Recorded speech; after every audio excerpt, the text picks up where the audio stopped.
Well, peace, friends. I'm Pastor Tom Arthur from Sycamore Creek Church in Lansing, Michigan, and I am absolutely delighted to have with me tonight author of Raise Your Voice. I've got her book right here, Kathy Kang.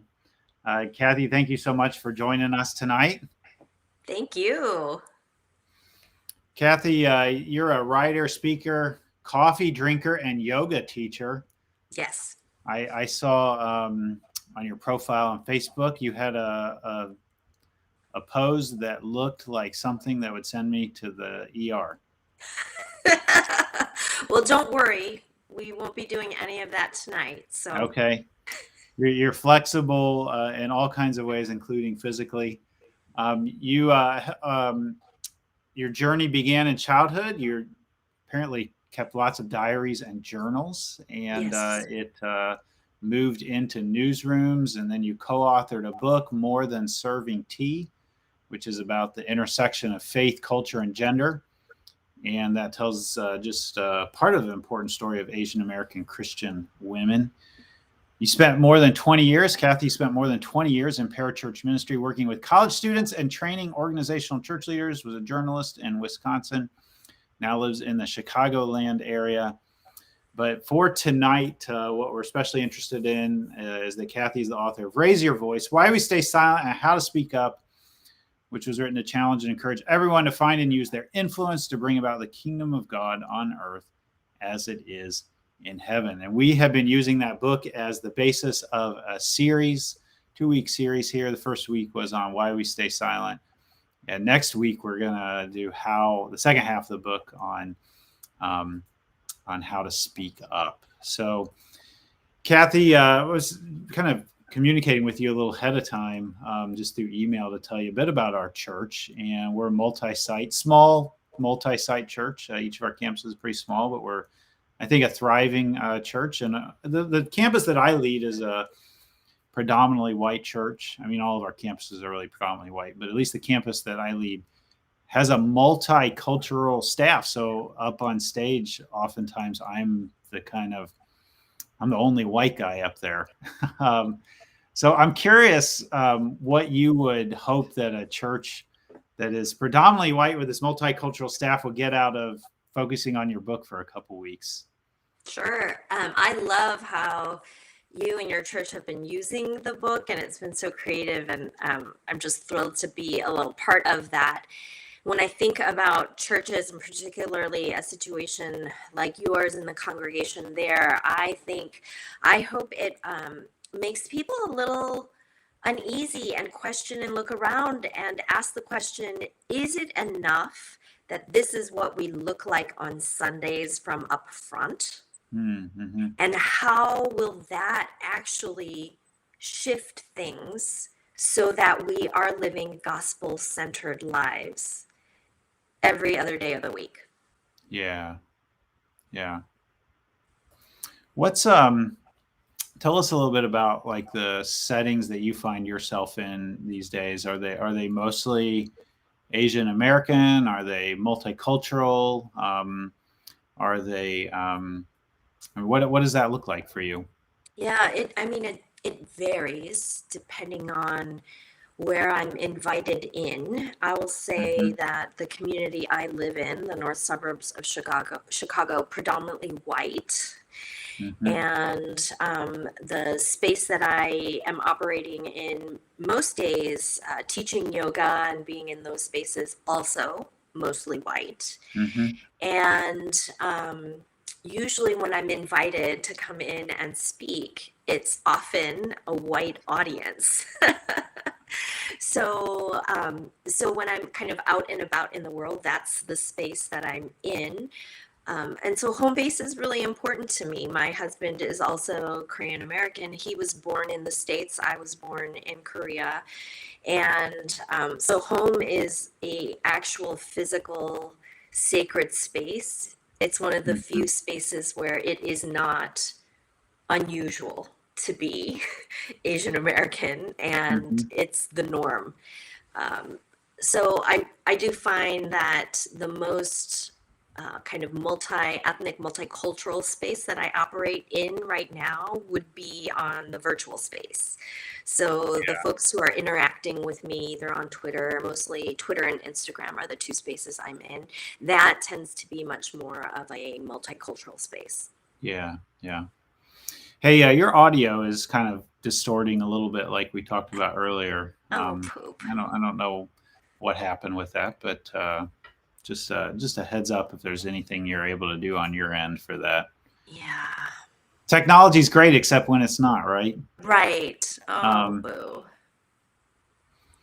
So we've got several people who've decided to join us here tonight to listen and set in on this Q&A. I want to give a shout out to Dave Hemingway.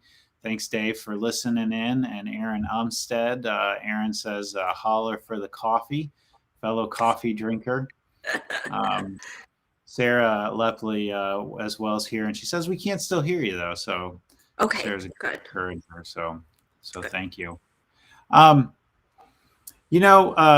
We actually probably the folks who are listening are gonna learn this new right now from us. Sarah and I are moving into Lansing in the next 6 months or so. As we are adopting a campus, and I'm moving to become the campus pastor at that campus. And so our kids are going to be in the Lansing school district.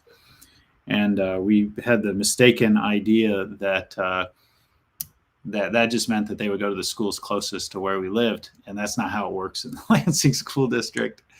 When as we've gotten into the process of enrolling them, the only school that had a spot both for 4th and 6th grade, which is what they're in, was the International Magnet School.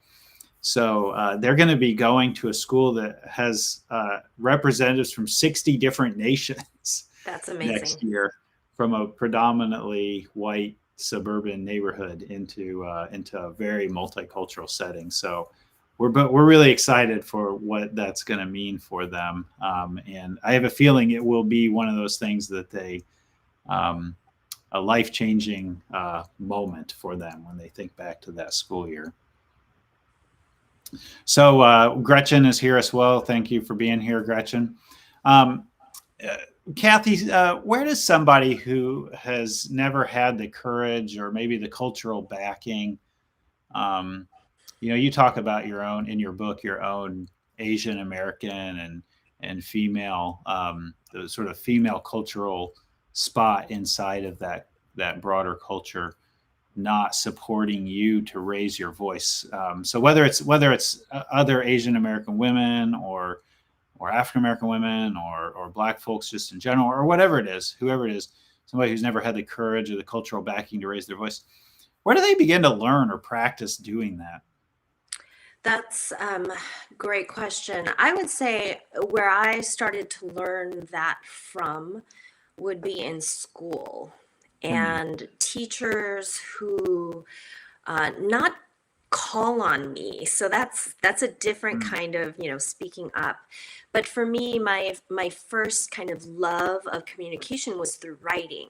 And it really was a few teachers who saw something in that and kind of called that out and named it for me and invited me to, one, try out for the speech team, and two, try out and submit some articles for the school newspaper, and three, maybe rework a poem that a teacher saw something in. And it was those kinds of specific things that made me think, oh, I have a tool in which to communicate with the outside world that is not allowed necessarily in my kind of community or even in my church context.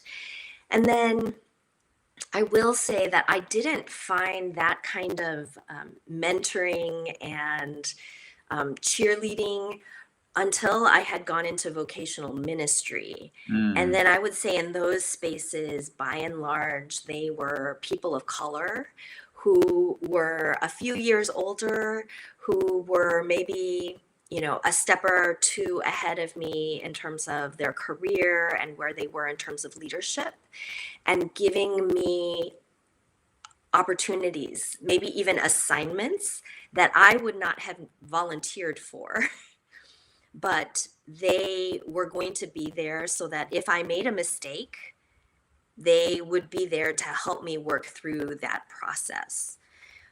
And so I can name folks I call Auntie Jeanette, who Yeah. was so critical for me as another Asian American woman leading in a space that was predominantly historically white was life changing. So one thing I'm hearing you say is you basically like find a mentor, find somebody who is going to help you, give you that courage or the space or the platform, or even I think I heard you say a little bit like coming at it sideways, writing. Not literally like speaking your Right. voice, but your voice through writing, practicing in that way. Right. And it's understanding, having people help you understand that raising your voice is not just about your literal physical voice, but how and where are the spaces you have influence and how can you use that, right? Yeah. So it could be for a, a student, a child, how are you going to talk with your friends about this thing? Um, I know so many young children are in sports, right? How are you going to talk about something that's going on in the world or something that you're wrestling with in the context of your team? And for the adults, are you as the coach or the volunteer or that person who sees the neighborhood kid, how are you going to encourage ways to engage with other Mm-hmm. people? Mm-hmm. And for me, like you said, and you observed, it's that sideways thing. It wasn't necessarily how I'm going to say something in a meeting. It really was, oh, she's got this ability and this talent for Mm-hmm. writing. How will we come alongside her and help shape that? Yeah. Yeah. You talk about it in the first part of your book. I can't remember what chapter it is, like that it's finding your unique calling Mm-hmm. in the body of Christ as part of raising your voice, which, so you're, we've had a wonderful time being creative with your book and this topic in worship expression. And our worship producer at South Lansing owns a dance studio, and you tell this story about your daughter. Would you sum that up just a little bit, and then Sure. I'd like to show So just a little bit of this video that we created. yeah, she has been taking dance since she was a little girl because it's super cute and adorable. We just didn't think that all of the hours that she put into it and the thousands of dollars over time that we invested would mean that she wanted to go into dance. And so when she was looking at college many years ago, she had told us that she would like to major in dance. And I had Mm. no category for that. I was like, wait, She you was can do raising that? her voice. Yeah, she absolutely was. And I thought, wait, you can go to college for that? I had an idea of conservatory and doing that for performance sake, but not like that's what you're gonna study in college. And my husband and I had to have a kind of long moment of working through all of the parenting issues and the expectations that we thought we didn't have, but we actually did when our daughter said that. And she went off and did her dance major and film minor Okay. and graduated 5 years ago. So she, up until about 2 weeks ago, she just left a dance company, but she had been dancing ever since. So, I mean, she showed us.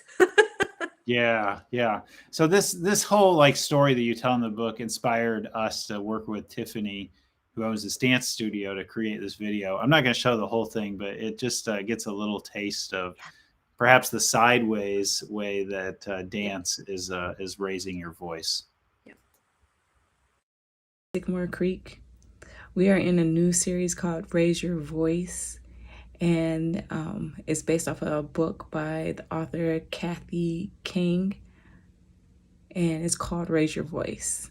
And so in that book, she talks about one of her children who grew a liking to dance and used dance as a way to raise their voice. And so take a look at this video. I own a dance studio, as many of you guys know, and this is one way to raise your voice and kind of express yourself. Check it out.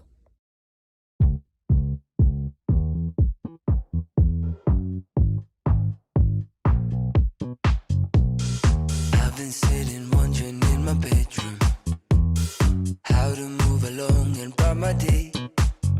I've been low-key for a while from over emotions. Gotta go and smell the air and find a way. Can we just dance? Can we just dance and forget about it? I'm tired of the race. Can we just dance and forget about it? Let it all go, darling, let it all go. I just need to stop and have some fresh vibes in my head. Let it all go, darling, let it all go.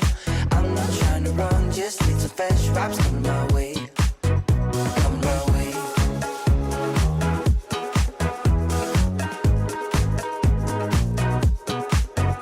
Coming my way. My kids were watching that and they said, she's got moves. Yes.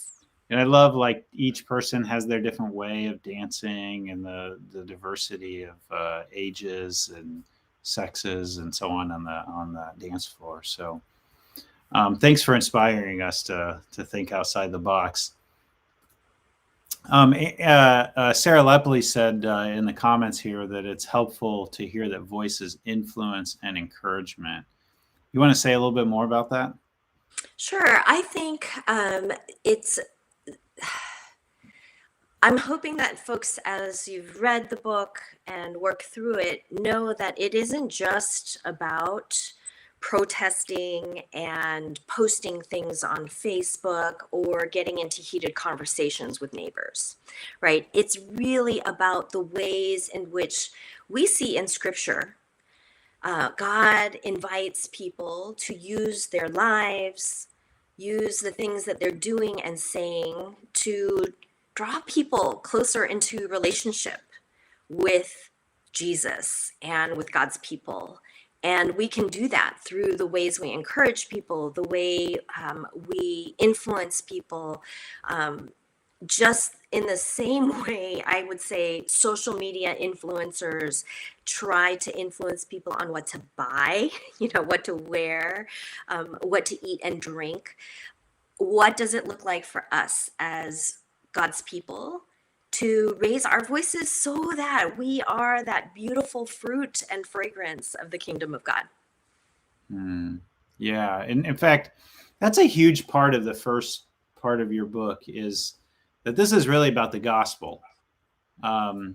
You talk about that raising your voice is, it's about the gospel of Jesus. It's not just this sort of self-centered thing, but it's about bringing the kingdom of God here on earth as it is in heaven. I found that particularly refreshing to think about that. We were talking before we went online that I attended Wheaton College, which is kind of a flagship evangelical school, predominantly white. And I think in that setting, you get the gospel as a certain kind of way of thinking or talking about being saved that is sort of otherworldly. And then perhaps on the left in the mainline traditions that I inhabit now, United Methodism and more kind of mainline Protestants, you get the kind of social gospel, which is missing some of that, I don't know, something from the right as well. And I feel like your book walks a kind of unique line there. So say more about raising your voice as what does it mean that it is about the gospel of Jesus? Well, if what we're doing, how we're living our lives is not about living out the gospel and being good news, then I'm not sure why we would call ourselves Christians.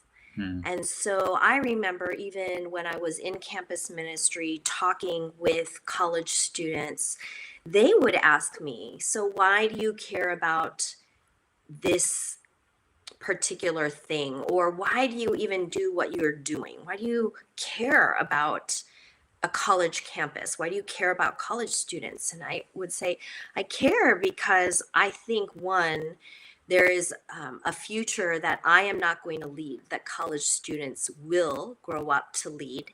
And that if what I am living out is not good news in the context of a college campus, then it's not good news anywhere, right? It can't just be something that happens on a Sunday. And the things that I care about and I'm passionate about are always because that is what Jesus cared about. And so I would tell years later folks who would ask, so why would you become an activist? Why do you care about social justice? Why do you care about immigration reform? Why do you care about things? And I would say, because Jesus, right? My faith compels me. And so I want other Christians to understand that raising your voice is not about self-help. This isn't so that you gain confidence and you feel better about yourself. It's so that we're living out the gospel. We are good news. We bring the good news. We inhabit that. And if we don't, then I'm not sure what pill we swallowed and why we do what we do on Sundays. Yeah. Yeah. You know, I feel like as I'm reflecting on the way you just said that and what I was trying to kind of the two parts of my own history that I'm trying to kind of the past and the present tie together is from evangelicalism, I got something of a who Jesus is. And then from more progressive or more mainline denominations, I got like, how does Jesus actually live? Yes. Which seems like they would flow out of like who Jesus is to how we should then live because of who he is. And that's a part of your book that I really appreciate. Hey, friends, I see several of you dropping questions in the comments section, and I want to just encourage you to do that. We will get to those in a little bit. If you're just tuning in, I'm Pastor Tom Arthur at Sycamore Creek Church in Lansing, Michigan, and I am interviewing Kathy Kang, and she is the author of Raise Your Voice. We have been using her book as a basis for a series that we are currently in, and just having a live Q&A with her. So again, if you would like to drop a question, we'll get to those in a little bit. Drop it in the comments. So grateful for all of you who are here tonight. Thank you so much. Kathy, you mentioned earlier the importance of mentors. And, you know, I think something that we've tried to do is recognize that there are individuals who help us or help others raise their voices. We did this whole thing where we invited people to nominate a community voice amplifier. And so we've had this contest of nominations for people who are involved in nonprofits. And we got several nominated at both of our campuses. And this last Sunday, when we kicked off this series, we awarded one person at each campus. At our South Lansing campus, it was Mike Carl, who is the founder of the local Cardboard Prophets. He's just an amazing hands and feet of Jesus on the streets, amplifying the voices of the homeless. And our South Lansing campus, it was Jamie Dorian, who has taught special education in the Potterville School District for many years. In each case, we were able to give a $500 gift to those nonprofits for these folks that we awarded this Community Voice Amplifier Award. This may end up becoming something that we do every year, thanks to your book, to amplify the voices of people who are amplifying voices. But tell us about, I mean, you talked about this already a little bit, but talk about some specific people who really helped you raise your voice and that were really important to you for mentoring that. I had mentioned earlier someone I call Auntie Jeanette. Jeanette Yep, she is on the pastoral staff at, I believe, Grace Church out in the Boston area, I believe. And she was on staff in kind of regional and then national roles when I was on staff doing campus ministry. And I just, one, had never seen anyone like me in that kind of leadership role, and was so, and continue to be so grateful for, one, the fact that she, you know, that phrase, the trailblazer, is not an easy thing to be. That is not an easy role to have. And yet she was that for so many Asian American women. So I think of Auntie Jeanette. I think of Joanne Wong Lam, who was a campus staff person when I was in college. And she was the first Asian American woman I saw and hear preach. I had never seen such a thing. And it was so powerful, because it had never crossed my mind that I could use my public speaking gifts and turn them into something where I could preach and teach. It was not unusual for me in high school to speak in front of larger audiences. I was on the speech team, but then I got to college, and it was the first time, yes, a woman, and an Asian American woman at that. And so I still think about those two women who were so pivotal for me in my 20s and 30s, my kind of important formation leadership time. And I often think, wow, what would have that been like had I seen that, like, growing up in the church? As you're talking about that, I'm thinking, I'm a white guy at a predominantly white church, and how does somebody in my setting, can somebody like me mentor? Can somebody like me, how do we, I'm obviously not an Asian woman preaching, so how do I help the Asian women in my sphere of influence find their voice? Or is there a way that somebody like me can be a mentor to someone who's different than me? Sure. I think your role can be also mentoring, as well as, in the business world, it's called sponsoring, right? So it's finding spaces and places in which you can help somebody like a young me find a place in leadership, speaking opportunities, teaching, bringing folks into the places of leadership where you have influence, and sharing that space with somebody who wouldn't have access to those places. And for you to figure out ways in which your mentoring kind of increases that person's ability to lead. And that may feel like, for some, and I've had this conversation with white colleagues, is that it can feel like you have to shrink back. And I would say, don't look at it as shrinking back. Think of it as expanding the spaces in which you operate in. And so as you expand the space, the leadership spot and the things that you do are inherently going to get smaller, because the space gets bigger. And as the space gets bigger, don't keep occupying that space. Invite others into that space. I have done that as an Asian American woman. When I was speaking within InterVarsity, one of the things I loved to do was to make sure that I was bringing a younger Asian American woman with me, and making sure that they saw what opportunities there were, making sure that when I got invited to a conference, that somebody else could come with me and they could lead a breakout group, just so that they could have the experience and the FaceTime with the decision makers. So I think those are the other ways of mentoring and making space, is that when you are invited into a space, how can you push the walls a little further? Bring somebody with you. You may have just answered this question, but it's related. Dave Hemingway asked this question earlier in the interview.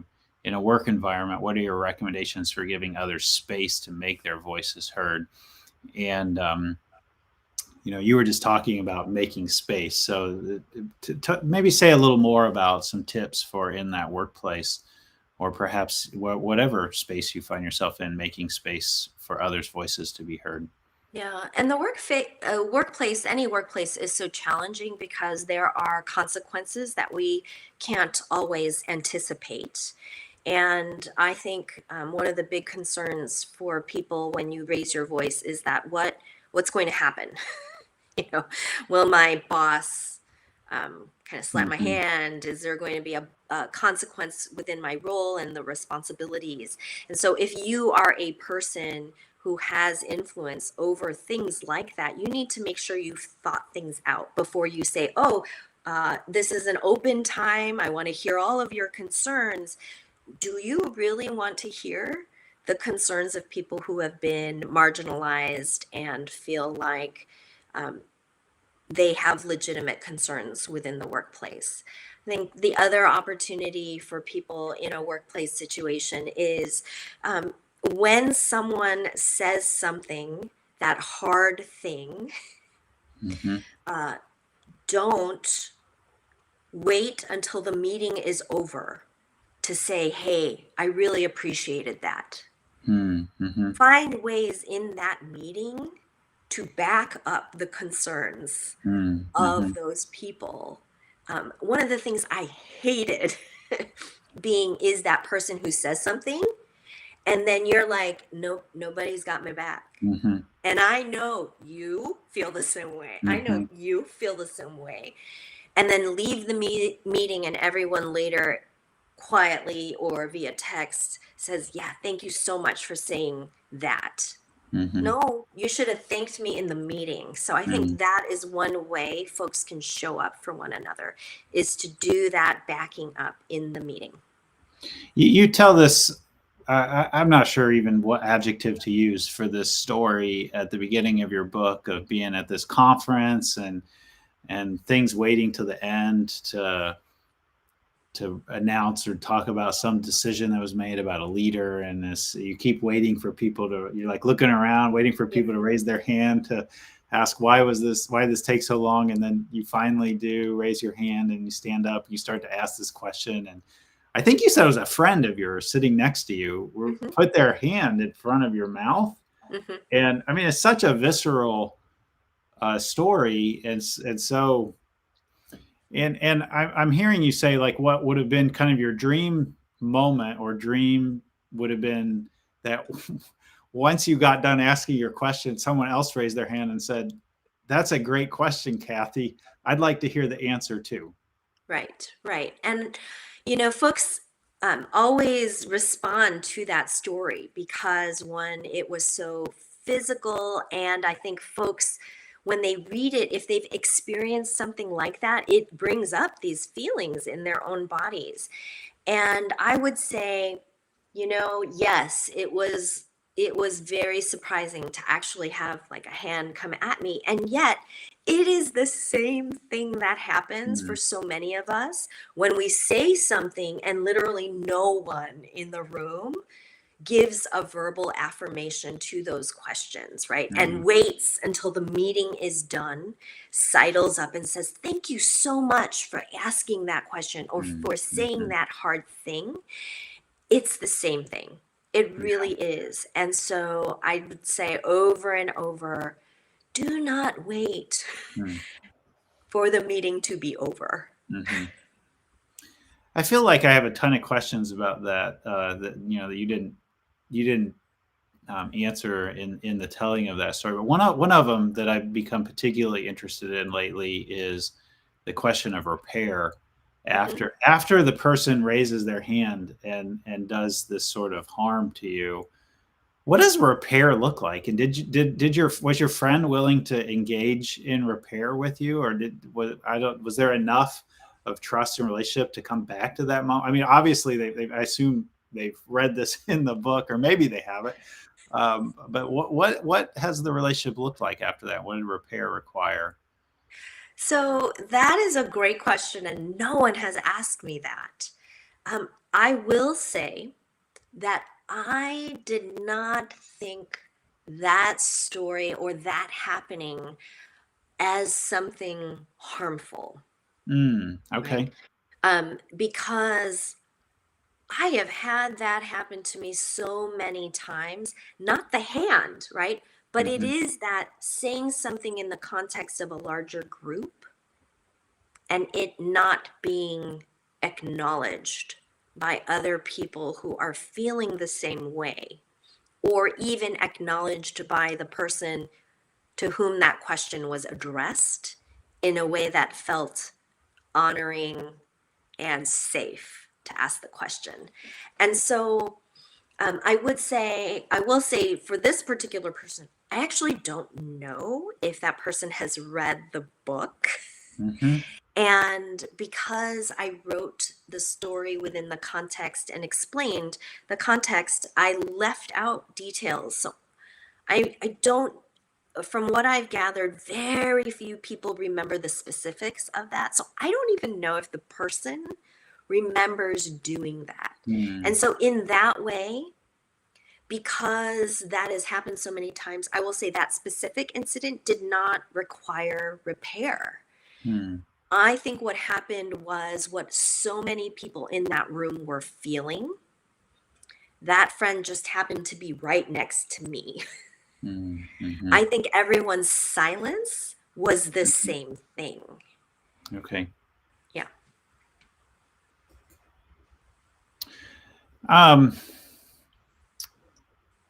wonder if there's been a book or an author that has been particularly helpful for you or influential for you in finding your own voice and helping you raise your voice. And this is sort of like a mentor from afar. Oh. I am not sure. I think the closest would be Madeline L'Engle. Okay. You're love talking my wife's love language right now. So I got to meet her when I was in elementary school, actually.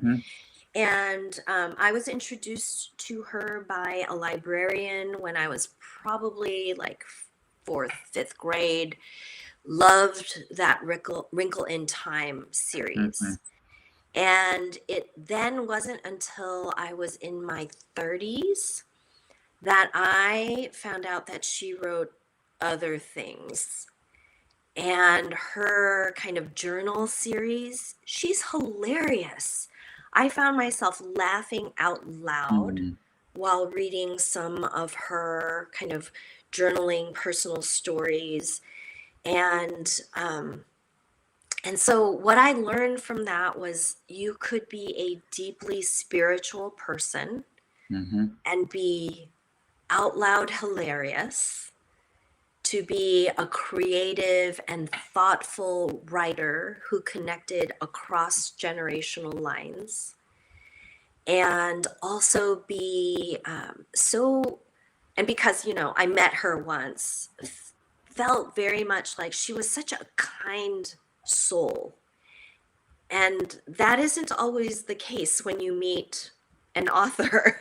Sometimes they're a little abrasive or a little arrogant or a little obtuse.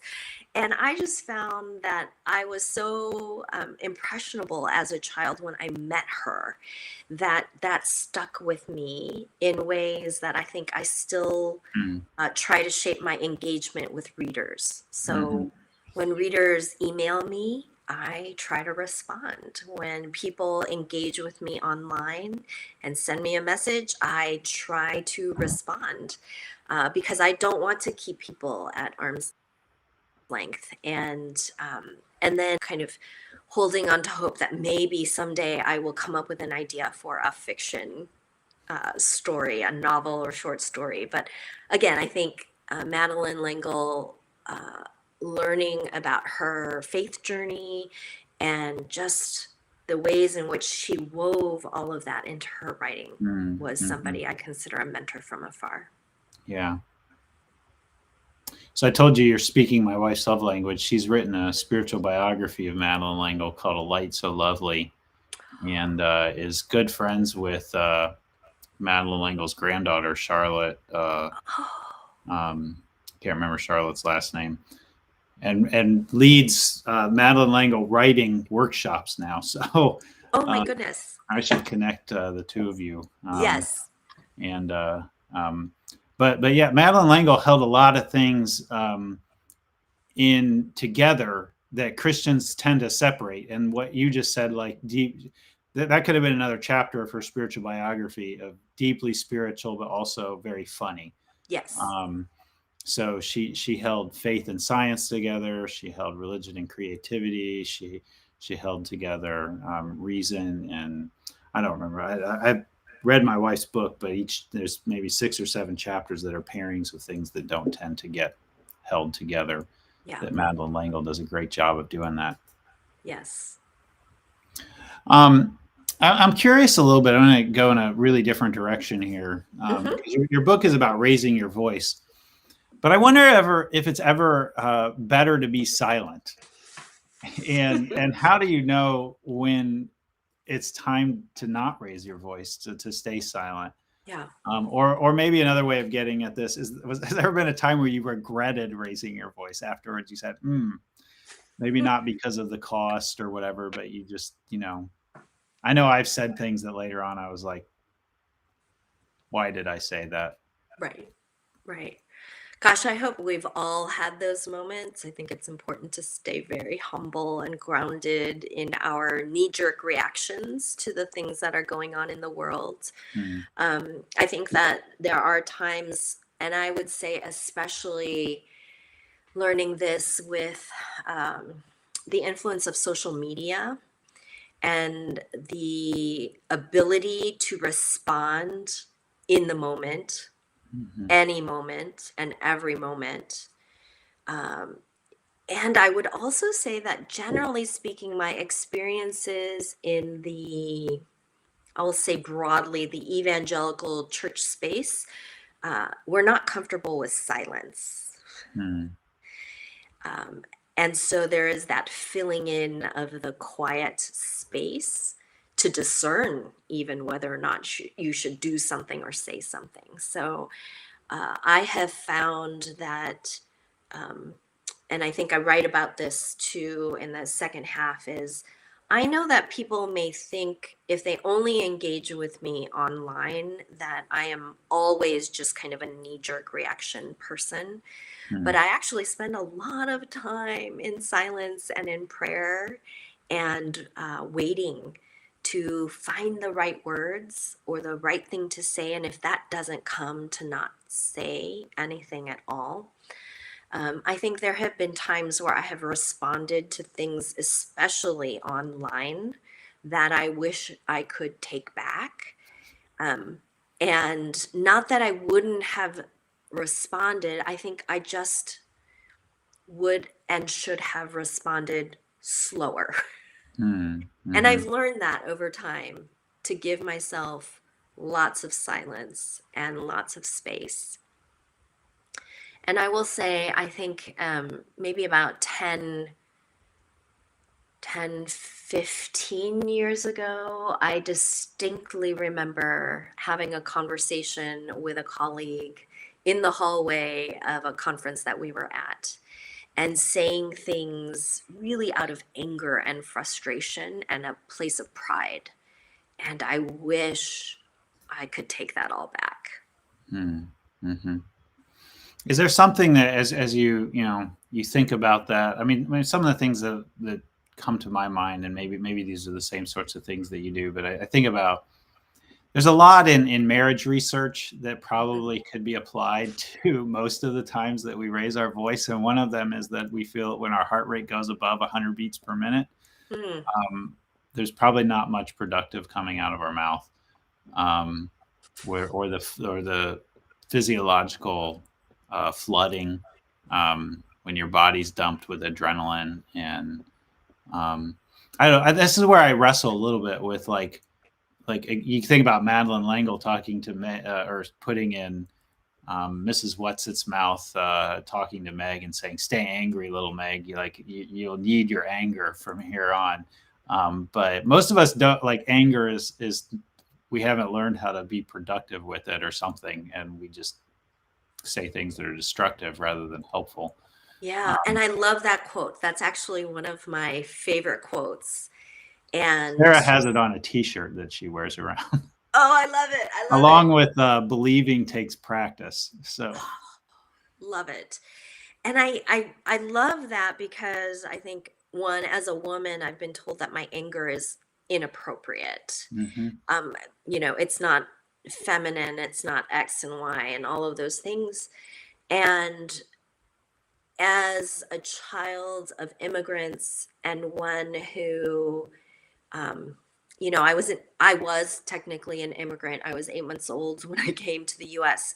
But when I started school, I was not an English speaker. And so I know in my body, I hold a lot of that anger of not being able to communicate and being misunderstood and all of those things.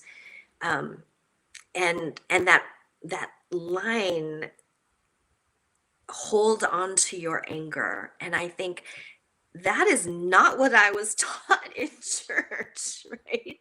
And yet there's a place for that, and allowing that, not to react out of anger, but to allow the Spirit to tell you, why are you angry? What are you angry about? What is the injustice in this moment that says this is not of God?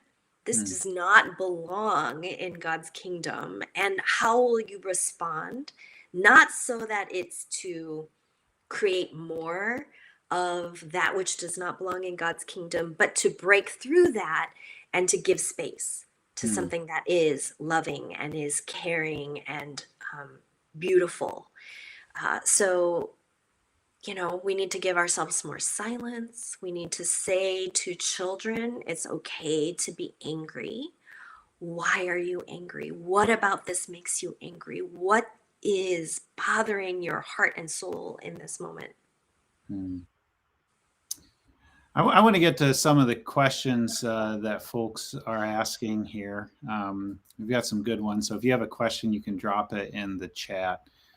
Sarah Lepley has this question for you. How do you stay connected to your voice, that piece of the body of Christ that you are? I have groups of friends who have known me in different times of my life, and I allow them and invite them to check me. Hmm. And, they're not always the people I interact with on a daily basis. Some of these people I will only see face to face maybe once a year. And they are the eyes and ears. They watch what I am doing on social media. They're kind of getting a gauge of what are the things that I'm sharing in the group chat. If I think it's very important in this day and age to invite different groups of people.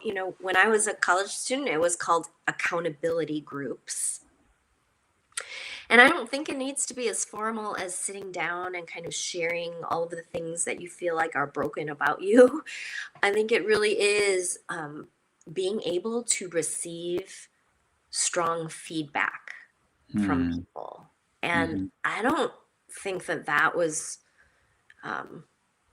really nurtured in the church setting, to be honest. I think things slowly shift, but there was never a time where I felt like I could give, say, the youth leader or the pastor feedback on what I was hearing. And so I think kind of in our day-to-day lives, who are the people that you invite feedback from, and will you take it?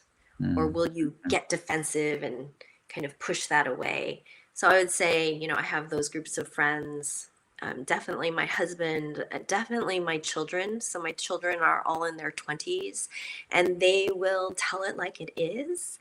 And so I continue to hope and pray that my relationship with them is one of parent, but also as another adult who is learning to operate in this world. Something that you're saying there is making me, it's hitting me in maybe the opposite way of how you're talking about it, but that there are also those people will tell you, give you the feedback that you didn't bring your full voice there. Mm-hmm. Like, let that out. The room needed that, or will. I remember Tiffany Norday, our worship producer, who you saw in that little dance clip, introduce. She was preaching one time and said, one time we were talking about speaking truth to power, and she said her daughter came up to her after she had a particularly hard situation and said, what did she say? Something like, "You are important." And it was this speaking. It wasn't just. It was speaking truth to her, like a strong, encouraging truth to her in the midst of that, helping her maintain the courage to keep her voice there. Yeah, kids will do that. Kids will do that. Patricia has a question here as well. She says, "I love the part in your book where you talk about how finding your voice isn't a competition, and you refer to Mary and Elizabeth. What are some practical ways we can encourage others to find their voice while also raising our own?" So I hear this phrase a lot, in God's economy, there isn't kind of a limit to things. And so I will say it's a both and. We live in a capitalistic society. And so I do tell folks who are aspiring authors and writers and speakers, there's actually a limit to the number of book deals that are available. There's a limit to the number of conferences that are available. But that should not be the limitation. And if we only think of those kind of markers as the ways in which we can influence and raise our voices, then it's a competition. And so ways in which you can encourage one another, that's what you do. You encourage one another. I want to be my friends' biggest cheerleaders. I want to be there for the things that are important to them. And so that takes asking questions like, oh, would you love to have, would you like to have your friends show up for this? How important is it for us to show up as a group of friends for you when you do X? What are the ways in which you can celebrate with someone? So I love it when my friends, for example, launch books, and I want to be there. I want to share my little corner of social media, but not all of us have author friends. So what are the wins for your friends? And how are you going to celebrate them? How are you going to celebrate your friend finally getting the IEP for their child? Right? And how are you going to come alongside them and say, you were the best advocate you could be for your child? Let's celebrate that. That's a win, not just for you, but for all of us. And I think that's one way to look at it, is it's not just something that they're celebrating. We as the body are celebrating. So, some people are great at throwing parties. Some people are great at buying practical or maybe impractical gifts that really speak to that person. Maybe you're the person who gives words of encouragement. You say something, you write a card, you send them a text. I think there are all those different ways in which the body of Christ can encourage one another. And if you've only exercised one part of your body, find somebody that's going to help you exercise another part of your body to encourage one another in the ways they are influencing the world around them. I hear a kind of interesting synergy there, that when you encourage others to raise their voice, you're raising your own voice in the process. That there's maybe goes back to that all like a rising tide, raises all the ships. That when and again, that's back to the very beginning, like about the gospel. This is about the gospel, that when all parts of the body are functioning well, that we all benefit, and when they're not, we don't. So each person finding their voice helps all of us. Sarah Lepley's got another question for you here. She asks, is there anything you wish you could have included in the book but you had to cut, or wish you could add as time has passed? Like author regrets here. There's nothing that I had to cut that I regret, and that's a sign of a really great editor who helped me, what's the phrase, kill my darlings. as time has passed, are there things that I wish I could have included? I think I would have included more specifics and examples around specific issues and topics. I wanted to stay away from that at the time. I had no idea that the book would launch kind of in the middle of so many different things happening in the world. And I do wish I had a little more vulnerability and courage to walk people through some of the specific kind of hot button topics that I had to learn through. Yeah. You know, one of the things I was curious about is, where is your current growing edge for raising your voice? It's actually finding a church community. And we left our neighborhood community church many years ago. And I think for a while, I didn't want to think about having that support and accountability. And because I have both left vocational ministry and still looking for a church body to be a part of, what I'm lacking and know I need is to have a group of people who are very much deeply a part of my day-to-day spiritual growth and life.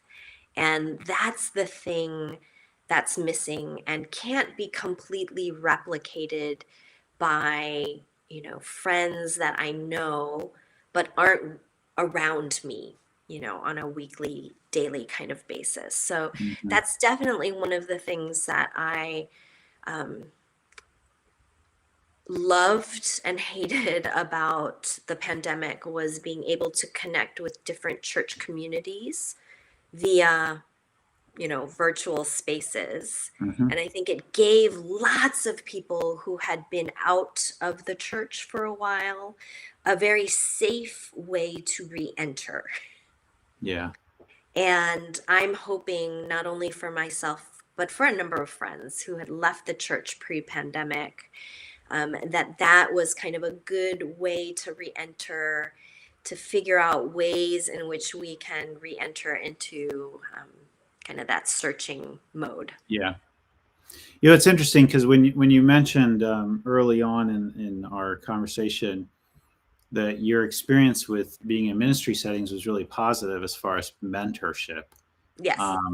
And I thought this at the time, but it didn't come out till now to comment that was surprising to me, because it's such a, you know, the church and ministry can be such a challenging space as well. But for you, it sounds like that was a place where mentorship happened, and what that community was helpful. Yeah. And I will be honest, I think most of the folks that I think of as my mentors and even sponsors in that space were all people of color.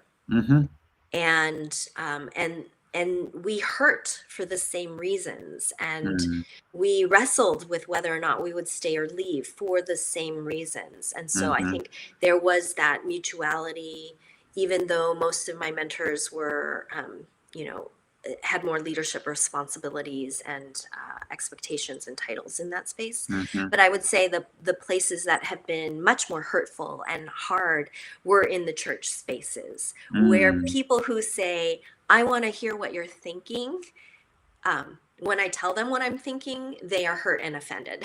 And they don't want to hear that. It's clear that they wanted to hear something else, but they weren't actually wanting to hear the things that were harmful and hurtful for an Asian American woman entering into that church space. Yeah, that's something that white people especially have to work and practice on, not getting defensive when we hear feedback or receive feedback from non-white people. Right. So you mentioned earlier, I'm gonna wrap it up here with this. You mentioned earlier, I think you said Twitter is the place where you hang out the most. Yes. And we've got on the screen here is that MS Kathy Kang. That's your Twitter handle. Yep. You've got a Gmail there, More Than Tea. Yes. Which that's a reference to your first book. Yes. You know what? That title of that book, or again, I go back to our worship producer. She wrote a book that came out about a year ago called "More Than a Wife, More Than a Mom," and I think that there's probably a similar spirit from what I read of that book. So, and you have a website, kathykang.com. Is there any place else that you hang out that people if they want to keep up with you, they Sure. know where to do that? Yeah, I'm also on Instagram. It's the same handle at Ms. Kathy Kang. And that's usually where I'll post. I try not to post the same things on Facebook and Instagram. And so you have to be on both to get the full. Yeah, so you really should be on Twitter, where I talk about eating an entire bag of chips, and Instagram, where I will post a picture of those chips. But Instagram, I would say Instagram and Twitter are the two spaces that I'm at most. Okay. All right. Both the same handle, though. Yes. All right. Well, hey, Kathy, we are so grateful for you joining us tonight. If you're still hanging out with us, join me in thanking God for Kathy and for her writing and for her time tonight. Kathy, I think I'm going to go out with, we took the book trailer, we cut it down just a little bit for the series that we're in. We'll let people see that on the way out, and then we'll stop broadcasting. If you want to hang out here with me just a little bit more, and friends, again, thanks for tuning in. You've been listening to this live Q&A. I'm Pastor Tom Arthur at Sycamore Creek Church in Lansing, Michigan. You can connect with us, especially at sycamorecreekchurch.org/connect. And here is just a little taste of Kathy's book. Silent out of fear. When I'm personally attacked. When I doubt myself. I don't want to rock the boat. Out of ignorance. For fear of not having all the right answers. Because I'm afraid. When I'm too exhausted to keep fighting. Because I feel unqualified. I'm not sure saying something would make a difference. Because I feel afraid. Because I don't believe my voice matters. I've stayed silent because it's scary to raise your voice. It's scary to put your work out there and to be criticized or questioned about the very thing that you believe in. I speak up because my voice matters. I speak up to encourage others. When I see others unjustly persecuted. When others are disempowered. Because I've been silent for too long on behalf of others. Because I have my own voice. When others are disempowered. Because others won't. Because I am convicted to do so. To fight for others. Because I want to be heard. I want to raise my voice because I see myself unique, created in God's image, as part of a community